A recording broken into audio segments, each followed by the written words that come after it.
வணக்கம், நான் உங்கள் மோகனா. 3/8/2025 தினத்தந்தி வெடி விபத்துகளை தவிர்க்க முடியுமா என்றதை பார்ப்போம். தீபாவளி பண்டிகை என்றாலே நம் நினைவுக்கு வருவது புத்தாடியும் இனிப்பும் பட்டாசும் தான். பட்டாசுகள் கொண்டாட மனநிலையை உருவாக்குகின்றன. சிறுவர்கள் முதல் பெரியவர்கள் வரை அனைவருக்கும் மகிழ்ச்சியை தருகின்றன. பட்டாசு வெடிக்கும் பழக்கம் முதலில் சீனாவில் தோன்றியது. அங்கு போர் மற்றும் பண்டிகைகளின் போது பட்டாசுகள் பயன்படுத்தப்பட்டன. இந்த பழக்கம் நம் நாட்டுக்கும் காலப்போக்கில் ஏற்பட்டது. தீபாவளி போன்ற பண்டிகைகளில் பட்டாசு வெடிப்பது வழக்கமாக மாறியது. பட்டாசு தொழிலில் குட்டி ஜப்பான் என அழைக்கப்படும் சிவகாசிக்கு வந்து சரியாக ஒரு நூற்றாண்டை முழுமை செய்திருக்கிறது. கடந்த ஆண்டு நூற்றாண்டு விழா எடுக்கப்பட்டது. தீபாவளியை ஒரு பண்டிகையாகத்தான் எல்லோரும் கருதுவோம். ஆனால் அந்த ஒன்றை வளர்த்ததை வார்த்தை தான், அதாவது அந்த ஒற்றை வார்த்தை தான் லட்சக்கணக்கான பட்டாசு தொழிலாளர்களுக்கு வாழ்வளிக்கும் ஆதாரம். நமது ஒரு நாள் கொண்டாட்டத்துக்கு பட்டாசு தொழிலாளர்கள் ஓராண்டு உழைக்கிறார்கள். பணியில் கண்ணும் கருத்துமாக இருக்கிறார்கள். அப்படி இருந்தும் ஏதோ ஒன்று சிறிதாக நிகழ்ந்தாலும் அதற்கு விலையாக பல தொழிலாளர்களின் உயிரை கொடுக்க வேண்டிய நிலை ஏற்படுகிறது. பட்டாசு தொழிலுக்கு பல்வேறு நிபந்தனைகளை பசுமை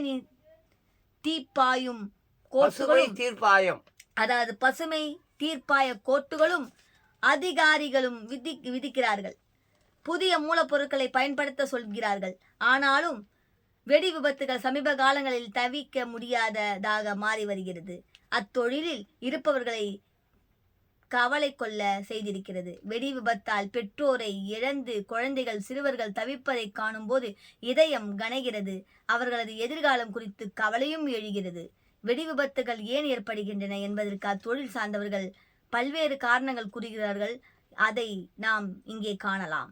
சிவகாசி கந்தகபூமி குறிப்பிடும்படி விமர்சனம் கிடையாது. வேலைக்காக மக்கள் இடம்பெயர்வதை தவிர்க்க சிவகாசி பகுதிக்கு வந்து சேர்ந்தது தான் பட்டாசு தொழில். குறுகிய காலத்தில் அடுத்தடுத்து ஆலைகள் பெருகின. தற்போதைய நிலவரப்படி சிவகாசி மட்டுமின்றி விருதுநகர் மாவட்டம் முழுவதும் 1100க்கும் அதிகமான பட்டாசு ஆலைகள் செயல்பட்டு 3 லட்சம் தொழிலாளர்களுக்கு வேலை வழங்கி வருகின்றன. பட்டாசு தொழிலுக்கு அவ்வப்போது சிறு பிரச்சனைகள் ஏற்பட்டன. ஆனால் கடந்த சில ஆண்டுகளாக பட்டாசு தயாரிக்கும் போது விபத்து ஏற்பட்டு உயிரிழப்பு அதிகமாகி வருகிறது. இதை தவிர்க்க மத்திய மாநில அரசுகள் பல நடவடிக்கைகள் எடுத்த போதிலும் விபத்துகள் குறையாமல் அதிகரித்து வருவது அனைவரையும் வேதனை அடைய செய்துள்ளது. குறிப்பாக இந்த ஆண்டு மட்டும் கடந்த 7 மாதங்களில் 16 விபத்துகள் நடந்து உள்ளன. இதில் 33 தொழிலாளர்கள் உடல் கருகி பலியாகினர். அதிகமான பட்டாசு ஆலைகள் இருந்த போதிலும் விதிமீறல்கள் இருக்கும் பட்டாசு ஆலைகளில் தான் வெடி விபத்துகள் நடக்கின்றன. குறிப்பாக அதிக எண்ணிக்கையில் அறைகள் கொண்ட நாக்பூர் உரிமம் பெற்ற பட்டாசு ஆலைகளில் அடிக்கடி நடக்கின்றன. விருதுநகர் மாவட்டத்தில் உள்ள 400க்கும் அதிகமான பட்டாசு தொழிற்சாலைகளை குத்தகைக்கு விடுவதால் இந்த விபத்துகள் நடப்பதாக சமூக ஆர்வலர்கள் தொடர்ந்து புகார் தெரிவிக்கின்றனர். இதனை தடுக்க முயற்சிகள் நடந்தாலும் உரிய பலன் அளிக்காத நிலையில் உள்ளது. ஒரே நிலையில் உள்ள அறைகளை பல நிறுவனங்களை சேர்ந்தவர்கள் குத்தகைக்கு எடுத்து பட்டாசு உற்பத்தியில் ஈடுபடும் போது மருத்துவ கலைக்கும் துறையிலும் மருத்துவ செலுத்தும் அறையிலும் நெருக்கடி ஏற்படுகின்றது. இதில் பல நேரங்களில் வேதிப்பொருட்களில் உராய்வு ஏற்பட்டு வெடி விபத்து நடக்கிறது. அரசு அனுமதித்த தொழிலாளர்களை விட கூடுதல் ஆட்களை வைத்து உற்பத்தியில் ஈடுபடுபவர்கள் மீது கடுமையான நடவடிக்கை எடுப்பது அவசியம். அதேபோல் பட்டாசு ஆலையில் வேலைக்கு வருபவர்களுக்கு உரிய வருகை பதிவேடு, இஎஸ்ஐ, வருங்கால வைப்பு நிதி போன்றவை கணக்கிடப்படுவதில்லை. இதனால் விபத்தில் பாதிக்கப்படும் தொழிலாளர்களுக்கு உரிய இழப்பீடு கிடைக்காமல் இருக்கிறது. இவற்றை சரியான முறையில் பின்பற்றும் தொழிற்சாலைகளுக்கு 1000க்கும் குறைவு என்று தெரிய வருகிறது. 10,000 பட்டாசு ஆலைகள் உள்ள நிலையில் குறைந்து 1 லட்சம் தொழிலாளர்களாவது இஎஸ்ஐயில் உறுப்பினராக இருக்க வேண்டும். ஆனால் 30,000க்கும் குறைவானவர்கள் தான் இருப்பதாக கூறப்படுகிறது. இதனாலே இஎஸ்ஐ ஆஸ்பத்திரி தேவையான வசதிகள் கடந்த 10 ஆண்டுகளாக செய்யப்படாமல் காலம் தாழ்த்தப்பட்டு வருகிறது. கடந்த 10 ஆண்டுகளுக்கு முன்னர் பட்டாசு தயாரிக்க பயன்படுத்தப்பட்டு வரும் வேதிப்பொருட்களுக்கு சுப்ரீம் கோர்ட் உத்தரவால் தடை விதிக்கப்பட்டு உள்ளது. சில காரணங்களாம் தற்போது புதிய வேய்ப்பொறிகளை பயன்படுத்த வேண்டிய நிர்பந்தம் ஆலை உரிமையாளர்களுக்கு ஏற்படுகிறது. அதாவது சீதோஷண நிலை காரணமாக கூட விபத்துகள் ஏற்படுவதாக தொழிலாளர்கள் தெரிவிக்கிறார்கள். வேதிப்பொருள் சேர்க்கும் பணியில் பெண்கள் மாற்றுத்திறனாளிகள் கேட்கும் திறன் பாதிப்பு உள்ளவர்கள் ஈடுபடுத்தக்கூடாது என்றும் கூறப்படும் நிலையில் தற்போது பல இடங்களில் பெண்களை ஈடுபடுவதாக அதிகாரிகளின் ஆய்வில் கண்டறியப்பட்டு நடவடிக்கை எடுக்கப்பட்டு வருகிறது. மேலும் குறைந்த சம்பளத்துக்கு வரும் வருட மாநில தொழிலாளர்களை அதிக அளவில் பட்டாசு ஆலைகளில் பணியாற்றுகிறார்கள். சரியான புரிதல் இல்லாத வடமாநில தொழிலாளர்களால் ஆலைகளில் விபத்து ஏற்பட வாய்ப்பு இருக்கிறது.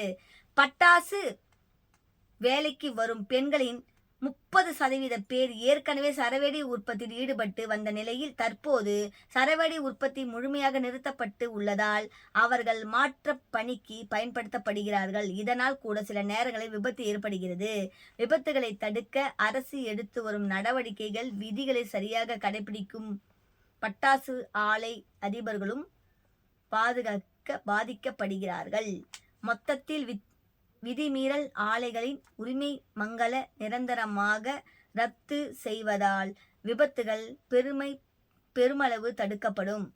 தரமான ரசாயனங்களை பயன்படுத்த வேண்டும். ஆலை அதிபர்களுக்கு அதிகாரிகள் அறிவுறுத்த வேண்டும் என்பது இந்துத்துறை வல்லுநர்களின் ஆலோசனையாக உள்ளது.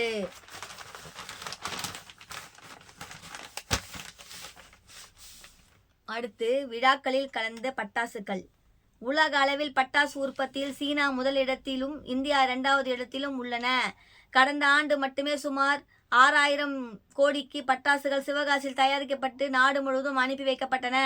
பட்டாசு இல்லாமல் தீபாவளி கொண்டாட்டம் இல்லை. ஒவ்வொரு ஆண்டும் புது ரகங்களை சிவகாசி அறிமுகம் செய்து அமர்க்கலப்படுத்தி வருகிறது. தயாரிப்பில் 90% பட்டாசுகள் தீபாவளிக்கு என்று நாம் எல்லாம் நினைப்போம். ஆனால் உண்மை அதுவல்ல. சுமார் 60% பட்டாசுகள் தான் தீபாவளிக்கானது. வடமாநில திருவிழாக்களில் தீப்பொறிகள் இல்லாமல் வண்ண மையமாக வெளிப்படுத்தும் ஸ்மோக் வகை பட்டாசுகளை பயன்படுத்தி வருகின்றனர். அதிலும் மேற்கு வங்காளத்தில் காளி பூஜை திருவிழாவின் போது லங்கை பட்டாசுகள் அதிகமாக பயன்படுத்தப்படுகின்றன. தசரா, ராமநவமி, ஓலி பண்டிகையை கலர்ஃபுல்லாக வெடிக்க வைத்து கொண்டாடுவார்கள். இதேபோல் கேரளாவில் ஓணம் பண்டிகையின் போதும் பட்டாசுகளை வெடிக்கிறார்கள். மராட்டியம், ஜார்க்கண்ட், மத்திய பிரதேசம் ஆகிய மாநிலங்களில் விநாயகர் சதுர்த்தி விழாவுக்கு அதிக அளவில் பட்டாசுகள் கொண்டு செயல்படுகின்றன. ஆந்திரா, கர்நாடகம், ராஜஸ்தான், மத்திய பிரதேசம் உள்ளிட்ட மாநிலங்களில் திருவிழா காலங்களில் பட்டாசு பயன்பட்டு அதிகரித்து உள்ளது. இது மட்டும் அல்லாமல் இந்திய அளவில் கிரிக்கெட் உள்ளிட்ட பல்வேறு இறுதிப் போட்டிகளின் போதும் சினிமா பட விழா, வெள்ளி விழாவின் போதும் பட்டாசுகள் வெடித்து ரசிகர்கள் மகிழ்ச்சியை கொண்டாடுகின்றனர். தென் மாவட்டங்களில் நடைபெறும் கோவில் விழாக்களில் ஃபேன்சி ரக பட்டாசுகள் பிரதானமாக இருக்கும். இதற்காக கோவில் நிர்வாகத்தினர் 1 மாதத்துக்கு முன்பே சிவகாசியில் உள்ள முக்கிய நிறுவனங்களில் சலுகை விலையில் பட்டாசுகளை வாங்கி செல்கிறார்கள். அரசியல் நிகழ்வுகள், தேர்தல் பிரசுரங்களிலும் பட்டாசுகள் முக்கிய இடம் பிடிக்கின்றன. முக்கிய பிரமுகர் வருவதை பட்டாசு சத்தம் தான் ஊர் மக்களுக்கு உணர்த்தும். இப்போது காதணி விழா, திருமணம், பிறந்தநாள் விழா, கடை திறப்பு விழா, இறுதி ஊர்வலம் போன்ற நிகழ்வுகள் பட்டாசுகள் இல்லாமல் நடப்பதில்லை. தாய்மாமன் சீர் சுமந்து வரும்பொழுதும் பட்டாசுகள் பட்டம் கிளப்புகின்றன. பட்டாசுகளை பயன்படுத்தப்படும் பல்வேறு கட்டுப்பாட்டுகள் விதிக்கப்பட்டாலும் அவை நமது கலாச்சாரத்துடன் கலந்துவிட்டன என்பதுதான் நிதர்சனம். பட்டாசு பயன்படும் இன்னும் அதிகரிக்க வேண்டும் என்று சிவகாசி பட்டாசு உற்பத்தியாளர்கள் தொழிலாளர்களின் எதிர்பார்ப்பு. ஆனால் சுற்றுச்சூழல் காரணம் காட்டி வட மாநிலங்களில் பல்வேறு கட்டுப்பாடுகள் பட்டாசுகளுக்கு உள்ளன. அதிலும் தீபாவளி நேரத்தில் டெல்லி போன்ற இடங்களில் அவ்வளவு எளிதாக பட்டாசுகள் வெடிக்க முடியாத அளவுக்கு கட்டுப்பாடுகள் விதிக்கப்பட்டு குறிப்பிடத்தக்கது. சரவெடிக்கு நீங்கினால் அடுத்த கட்டம். விருதுநகர் மாவட்டம் சிவகாசி, வெம்பர்கோட்டை மற்றும் அதன் சுற்று வட்டார பகுதிகளில் பல பட்டாசு ஆலைகள் சரவெடி மற்றும் தயாரிக்க அனுமதி பெற்று இயங்கி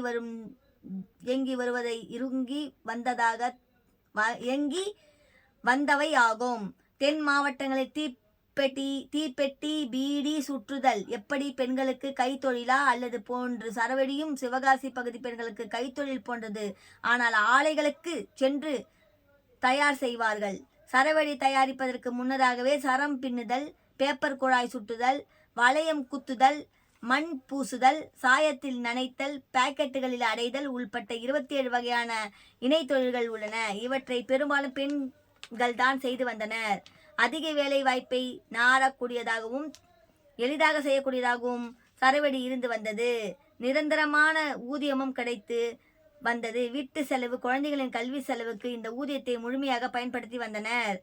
பட்டாசு உற்பத்தியில் 40% சரவெடிகளின் பங்காகும். அதற்கு அடுத்தபடியாகத்தான் ஃபேன்சி ரக வெடிகள், அணுகுண்டு, கம்பி மத்தாப்பு உள்ளிட்ட வெடிகளை கூற முடியும். இந்த நிலையில் கடந்த 2018ஆம் ஆண்டு சரவெடியால் அதிக காற்று மாசுபடுவதாக கூறி அதற்கு சுப்ரீம் கோர்ட் தடை விதித்தது. காற்று மாசை கட்டுப்படுத்தும் நோக்கில் இந்த நடவடிக்கை கோர்ட் எடுத்து இருந்தாலும் அந்த தொழிலை வாழ்வாதாரமாக கொண்ட பெண்கள் பெருமளவில் பாதித்து விட்டது என்றுதான் கூற வேண்டும். சரவெடி தடையால் பெண்களுக்கு ஏற்ற பட்டாசு வேலை கிடைக்காமல் போய்விட்டது. ஆலைகள் தோறும் நடந்த ஆய்வுகள் கெடுபிடிவால் மாற்று பட்டாசு வேலையை நோக்கி பெண்கள் செல்ல வேண்டிய நிலையில் ஏற்படுத்தியது. சரவெடிகள் பயன்படுத்துவதால் அதிக மாசு ஏற்பது என்று பட்டாசு ஆலைகள் முறையீடு செய்தன. ஆயினும் தடை நீக்கப்படவில்லை. போதிய அனுபவம் இல்லாமல் வேறு பட்டாசுகளை தயார் செய்யும் பணியில் ஈடுபட்ட போது வெடி விபத்துகள் நேர்ந்தன. அவற்றில் பெண்களும் சிக்கி உயிரிழந்த சோகம் நடந்துள்ளன. தீபாவளி நேரத்தில் ஏழை மக்களால் குறைந்த விலைக்கு வாங்கக்கூடியவை சரவெடிகள் தான். ஃபேன்சி ரக வெடிகள் உள்ளிட்ட பட்டாசுகள் அதிக விலை கொண்டவை. சரவெடி தயாரிக்க பேரியம் நைட்ரேட்டுக்கு பதிவாக மாற்று வேதிப்பொருள் கொடுத்து புகையை குறைத்து சரவெடிகள் தயாரிக்க அனுமதி வழங்க வேண்டும் என்பதை தொழிலில் ஈடுபடுவோரின் பெரும்பாலானோர் கருத்து. இத்துடன் இந்த செய்தி அறிக்கை முடிவடைகிறது. நன்றி. நான் உங்கள் மோகனா.